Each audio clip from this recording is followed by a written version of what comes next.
হনুমানজির একটি অসামান্য গুণ হলো নিরহংকারিতা। সারা পৃথিবীতে তার মতো নিরহংকারী আর দ্বিতীয় কেউ নেই। হনুমানজি নিজের শক্তি ভুলে গিয়েছিলেন, অথচ তিনি সর্বশক্তিমান ছিলেন।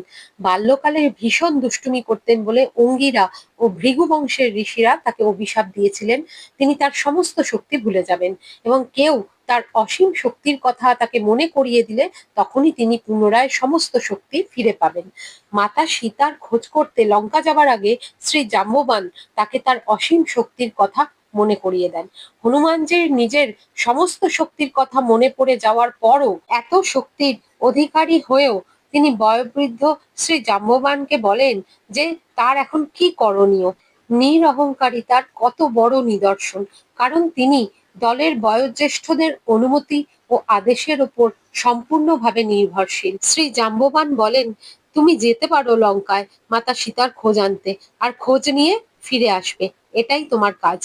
তিনি তক্ষুনি যে পর্বতের ওপর পা রেখে লঙ্কার উদ্দেশ্যে সমুদ্র পার হওয়ার জন্য উদ্যত হন, সেই পর্বত তৎক্ষণাৎ পাতালে প্রবেশ করে।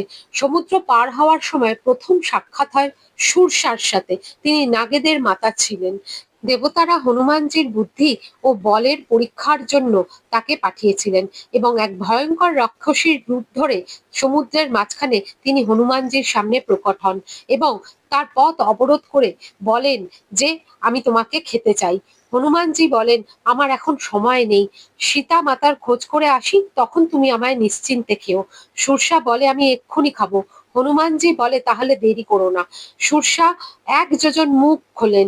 1 যোজন মানে 8 মাইলের সমান। হনুমানজি নিজের আকার 2 যোজন করে ফেলেন। শূরসা 2 যোজন মুখ খুললে হনুমানজি 4 যোজন বড় হয়ে যান।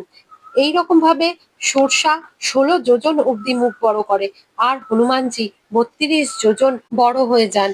যখন শূরসা এইভাবে 64 যোজনের সমান মুখ বড় করেন, তখন হনুমানজি ভাবেন এইভাবে তো হবে না।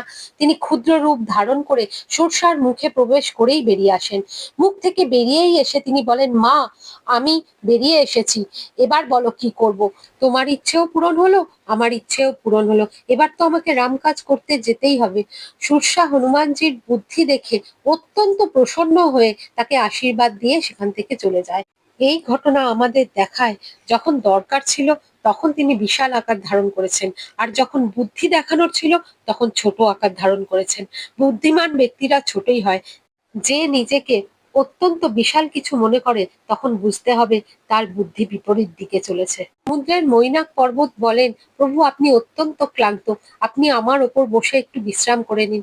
কিন্তু বজরংবলী বলেন, এখন আমার রাম কাজ সবার আগে করে আসতে হবে।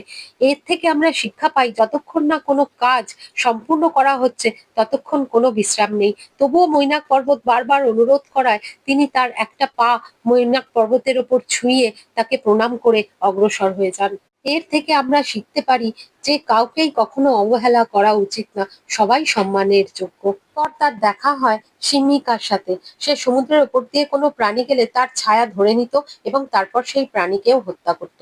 হনুমানজি সবাইকে রক্ষা করেন তাকে মেরে। শ্রী বজরংবলী নির্বলদের রক্ষাকর্তা।